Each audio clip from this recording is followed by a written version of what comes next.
This is Sam Palavan, University of Fairfax, course IA 7402. This is Sync Session 1 paper. As cybersecurity attacks are becoming more prevalent and more sophisticated in design and execution, many organizations across all sectors of the economy are strengthening their cybersecurity workforce to respond to their increased security attacks.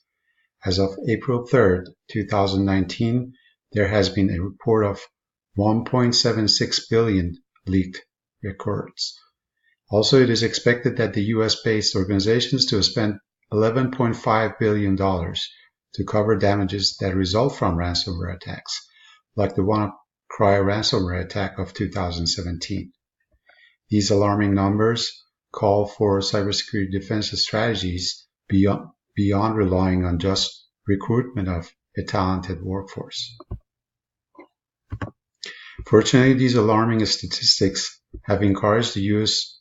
administration to take appropriate actions to fight more rigorously against ever-increasing cyber attacks. One of these recent actions is President Trump's cybersecurity workforce executive order announcing a present and clear need for cybersecurity professionals to fill close to 300,000 cybersecurity jobs. Through the executive order in question, the President announced major monetary rewards presented to the educators who are exemplary in identifying and training cybersecurity talents at the primary and the secondary school levels.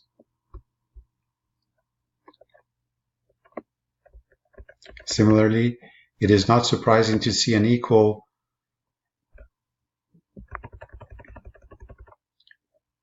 reaction to be taken by the U.S. private organizations. The corporate commitment to comprehensively secure an organization should also include adopting an internationally recognized cybersecurity reference framework, such as the National Institute for Standards and Technology Cybersecurity Framework.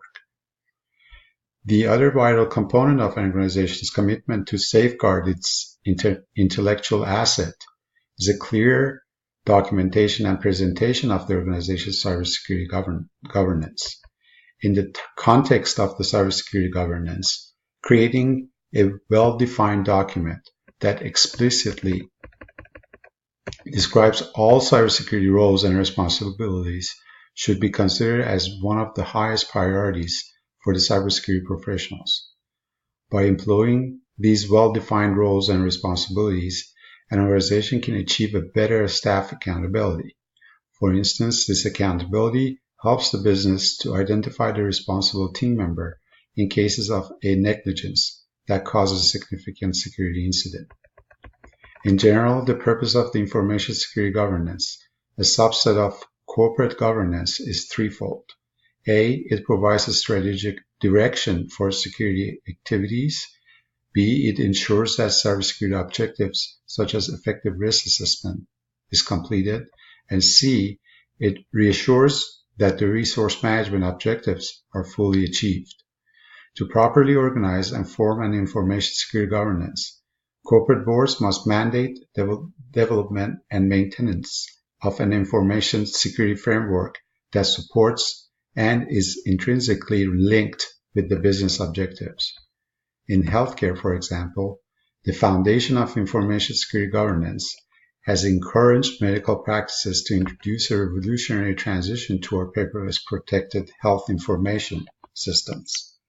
Hospitals, medical schools, and private medical groups have been under close eye by the Centers for Medicare and Medicaid Services and the federal government to establish governance at the executive level. This governance is tremendously important in ensuring information security in retaining and sharing the patient's health information. Electronic health record systems are a vital part of the medical record keeping, and healthcare organizations are striving for more efficient ways for producing and storing medical records of their patients. Ultimately, it is the Health Insurance Portability and Accountability Act that sets forth the national standards in securing the patient's medical documents. Similarly, on the other hand, the Health Information Technology for Economic and Clinical Health Act establishes the criteria for the expressive utilization of the information in the healthcare sector.